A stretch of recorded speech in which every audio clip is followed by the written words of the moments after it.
This is Pulse 95. Pulse 95. It's the Morning Majlis. It's the Morning Majlis. Talking the stories that are shaping headlines, plus those that make you go, Good morning, Sharjah and the United Arab Emirates. Welcome on to the Morning Majlis, and we will be talking all things travel ideas. The weather is amazing out there. It is beautiful in the evenings. It is bearable during the day, during the afternoon. It's fun as well. Even though it's 38, you don't really feel it because the humidity is not there anymore. So we'll give you some travel advice because His Highness Dr. Sheikh Sultan bin Mohammed Al Qasimi, the member of the Supreme Council and ruler of Sharjah, has inaugurated a number of projects. You could lose count. There's so many projects have been unveiled this week and last week as well. Wadi Shees and Shees Park is something that is got to be explored. So we'll talk to you a little bit more about that. But Ahmed, we've also got Russia responding to disinformation campaign. Yeah, indeed. And what we're looking at here is a vaccine war in essence. And this has been playing out in the media for quite some time now. Some sources, for instance, expressing skepticism about a particular vaccine that's coming out of a particular country. That said country expressing more skepticism about other vaccines coming out of other countries. So a lot of reports here disputing each other and all amidst a race to become the first to massively deploy a COVID-19 vaccine. So we're going to talk about what Russia's been saying about a purported disinformation campaign to discredit the Oxford University coronavirus vaccine. Is this really happening? If so, why is it happening? If not, why are people lying about something like this? So there's a lot of stuff behind the scenes as well. Vaccine disinformation, special interests being furthered here. And that's the story we'll get into this morning. Plus more stories coming out of Sharjah. The award for voluntary work is going to be open for submission. So find out how you could be part of that and so much more. So much more to discuss for sure. So stay tuned to Pulse 95. Send us your thoughts and responses on the text lines 4215 for you to get involved on the show. And we'll be right back. So stay tuned. This is the Morning Majlis on Pulse 95. Pulse 95. Between local lines. Notes from the Emirate. Good morning and welcome back onto the program. We're going to be talking a little bit more about exploring the central region of the Emirate of Sharjah. Now, why we're talking to you about that is because of the wonderful new projects that were inaugurated last Thursday, or this Thursday, for example, and the Thursday before that. His Highness Sheikh Dr. Sultan bin Mohammed Al Qasimi, Supreme Council member and ruler of Sharjah, he had made a visit to Khorfakan on Thursday morning, where he inaugurated several tourism and urban facilities and inspected a number of future projects. Among them is Shees Park. Now, Shees Park is located in Wadi Shees. Where is Wadi Shees? Well, it comes on the way before the tunnels emerge. That it's on the motorway leading towards Khorfakan. And it is one of the turnoffs that you'll see just before the tunnels that says Shees, and that's where you drive off and you can explore the wonderful wadi that there is. There's a hiking trail, but now we have a dedicated park which has a 25-meter high artificial waterfall. So if you're fancying a waterfall and fancying an Instagrammable moment, then this place it is. Yeah, and beautiful pictures out here. It's mountainous, but full of greenery as well. Waterfalls left and right, children playground areas as well. And so much to do. It's an incredibly beautiful place to be. And the park also contains 3 mountainous terrace walkways connected by stone stairs, leading to a safe 30-meter high viewing platform. So you've got a lot of sightseeing in there as well. Long paths surrounded by palm trees and local plants. A play area, 32 shaded seats, and an outdoor theater that accommodates 70 people. They also have barbecue areas prepared, equipped with the highest standards in safety and environmental protection, just so you could have your family picnics over there as well. Yeah, of course, and it really is a fun experience indeed. So if you are planning on going down there, you've just got to explore the wonders that that part of the world has to offer, because it is the park itself is a welcome addition, because we've had the hiking trail in Shees, we've had the little lake pond area, and now with the several paths about 506 meters long, surrounded by palm trees and local plants. 32 shaded seats, an outdoor theatre that can accommodate to 70 people, and also a dedicated barbecue area. And this is very important because there's a lot of people who turn up to these areas and then set up their own barbecue, not in the safest of all manners as well, and causing a little bit of harm to the surrounding areas and maybe even some burns. But having a dedicated area just makes it so much more better. And there is so much to look forward to. There's a lot of places that they will soon have a hotel. That's what they're telling us as well. And something that we should all be very, very proud of. And if you're fancying a road trip, that's the place to go. Yeah, absolutely. And one thing they've been doing quite a bit in Khorfakan is refurbishing and redeveloping these older sites, these ancient sites as well, the heritage destinations. So you'd have an old fort, for instance, or a village, and it would be modernized, but it would retain that beautiful architecture that it always had. And one of those places that His Highness Dr. Sheikh Sultan bin Muhammad Al Qasimi, Supreme Council Member and ruler of Sharjah, he stopped at in Najd al-Maqsar village, which is one of the more important ancient human communities in Wadi Washi, located within Khorfakan. And there, His Highness unveiled the commemorative plaque announcing the official inauguration of the village, which has been reconstructed and restored in light of endeavors to preserve the environment and revive the archaeological and historical areas and equip them and make them into tourism destinations to attract visitors from within and outside the country, to be a living witness into the history, nature, and livelihood of our great ancestors here. That is very true. Well, it is so much to look forward to nowadays, now that the weather's getting better, and you've got to explore the outdoors. And the reason is as well because you can't travel anywhere. Well, you can. It's a bit of an inconvenience. Yeah. Might as well make the most of it and explore the wonders that this country has to offer, and particularly the Emirate of Sharjah. So let us know on the text lines 4215. What is your favorite road trip destination within the country and within the Emirate precisely as well? And we'll get back to you and have your say on the show. Stay with us on the Morning Majlis. Up next, we'll be talking about a global story about Russia responding to disinformation campaign, and we'll keep you posted about what's going on there. Stay tuned. This is the Morning Majlis on Pulse 95. Pulse 95. The Morning Majlis, talking the stories that are shaping headlines. This is Pulse 95. We're talking vaccines this segment, and pretty major accusations hurled by British Foreign Secretary Dominic Raab, who in media reports accused Russia of mounting a worldwide disinformation campaign. He said the goal of this campaign is to erode people's confidence in Western coronavirus vaccines. He called this action reprehensible, he said. He said countries should be coming together to tackle a pandemic that's killed more than 1 million people, and said Russia is deeply sabotaging these efforts by targeting Western countries and spreading disinformation about their vaccines. But now Russia has responded, calling those accusations a circus. Yes, and none other than it is Vladimir Putin as well, and of course the Kremlin, who've responded, in fact, dismissing the reaction of the UK Foreign Secretary, commenting on the accusations against Russia as getting more and more circus-like. That's according to his spokesperson Dmitry Peskov. He said Russia is not misinforming anyone. Russia is proudly talking about its successes and shares the successes regarding the first ever registered corona vaccine in the world. And a lot of people have been saying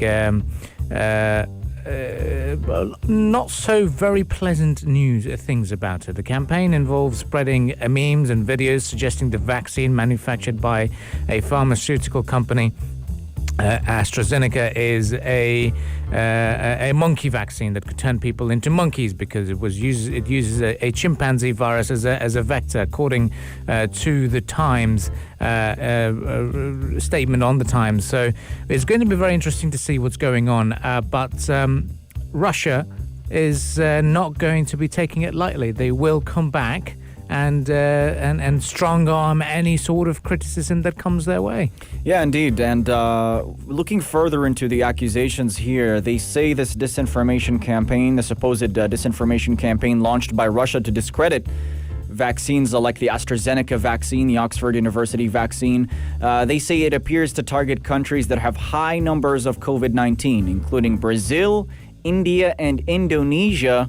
And they say it appears partly aimed at building a market for Russia's own Sputnik 5 vaccine.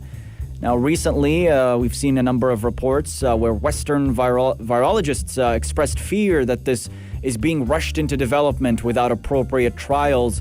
So it's put a bit of a media war here on the nature of vaccines coming out from certain places. Russia's accused those reports of unfairly targeting that country. And they're also calling out this report as well, saying, hey, this is not what we're doing. Those reports are clown reports. We're not doing a coordinated disinformation campaign to discredit any other vaccines. But so far, that's the accusation, and a lot of voices expressing that quite firmly. Yeah, and, following the pause of the AstraZeneca's global trials as well, Dmitry Peskov had said that the British vaccine is less safe as it is a monkey vaccine, while the Russian development is a human vaccine, and believed it to be much more reliable by the Russian scientists. This statement actually came out last month, in fact, start of September, and AstraZeneca has been resuming trials in the UK. In the US, the FDA is considering whether to allow AstraZeneca to restart its trial after the participant had become ill. And at issue is whether the illness was a fluke or it may have been related to the vaccine.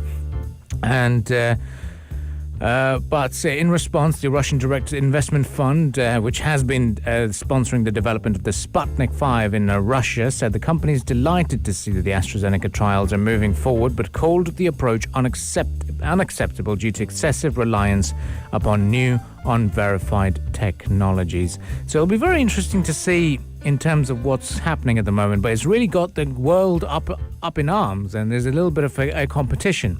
So far, the vaccine trials being happening here in the United Arab Emirates, courtesy of Sinopharm. They have been doing well, and we've had the Chinese vaccine. And so far, we've had no one feeling ill at all. So that's always good news, and really brings in the hopes that eventually we'll be getting better and on track. Absolutely, and that's something we look forward to as well. Major figures here as well. Ministers have been taking doses of that vaccine.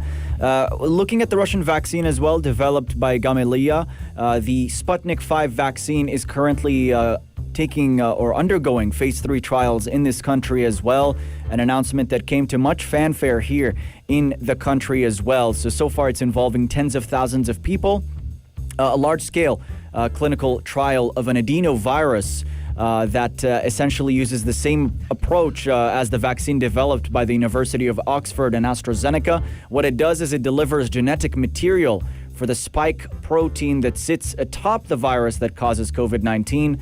And this genetic material is designed to create an immune response to the virus. So researchers are saying that the way an adenovirus works is it manipulates the virus so that it will not replicate and cause illness. Yeah, now speaking of vaccines and trials, I think a lot of people here in the United Arab Emirates and across the globe are really looking forward to a vaccine being developed, because now they're getting too agitated by the delay. So far, what we do know is that the G42, when they spoke to us on the Morning Majlis, you can catch that podcast on SoundCloud, they told us that they are expecting the vaccine to be ready by the end of this year or by the start of next year. So around January 2021, hopefully we'll have something approved. Pfizer on Friday, the drug maker, said it could have a coronavirus vaccine ready in the United States by the end of this year.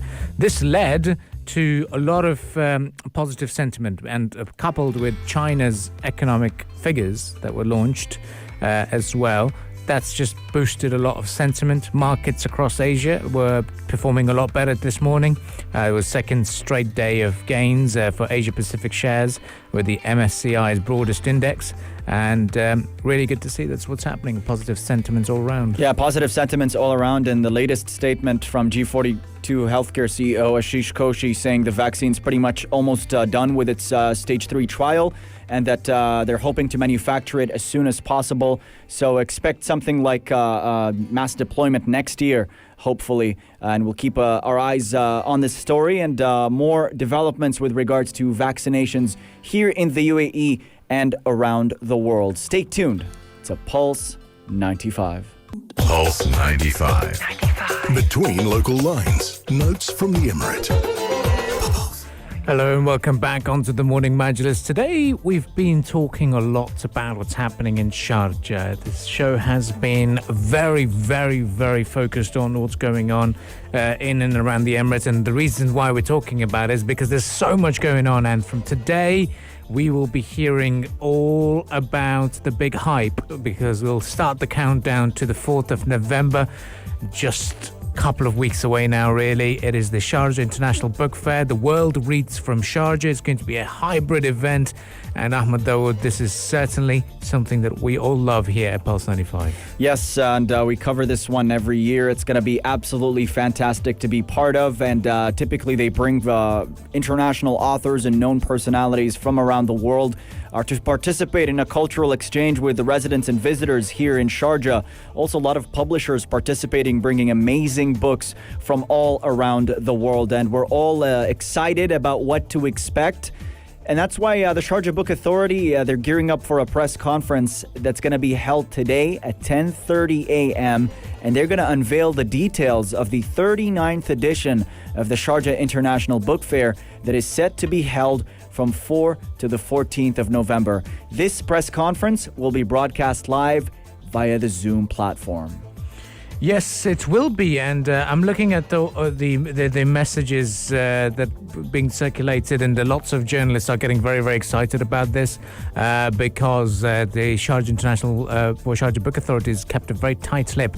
They're very good at this. They're very good at keeping the secrets. They don't let anything slip in terms of who the guests are. They keep it very hush-hush, and we're expecting that at 10:30 this morning. It is going to be on Zoom, and a lot of media have been given and sent the invitations to take part in this press conference, and we will be really hoping that big names are coming in, but sadly and rightfully so, all the cultural programs, there was all the performances, all the other little talks based on culture, they will be done virtually, but the authors will be here. And so will people get a chance to come down to the event. We will wait to see how the authorities are going to be implementing the limits in terms of how many people will be allowed to come into the expo center, because usually it's very packed. This book fair gets everyone from across the country to come down to the Sharjah Expo Center. Yeah, and they'll be adopting the strictest safety standards. So what they're going to do is they're going to use electronic systems to track just how many people are within the premises. And they have a set number in mind, and they're going to elaborate on that in more detail during the press conference. So tune into the Morning Majlis tomorrow from 7 a.m. onwards as we discuss the findings of that press conference. But essentially, they're going to have a very strict limit on how many people are within the expo center for the book fair. And if it's packed, you're not going to be let in. And you also have to book in advance and such. So it's going to be very strictly monitored. They're adhering to the highest safety standards as well. So we look forward to being part of that event.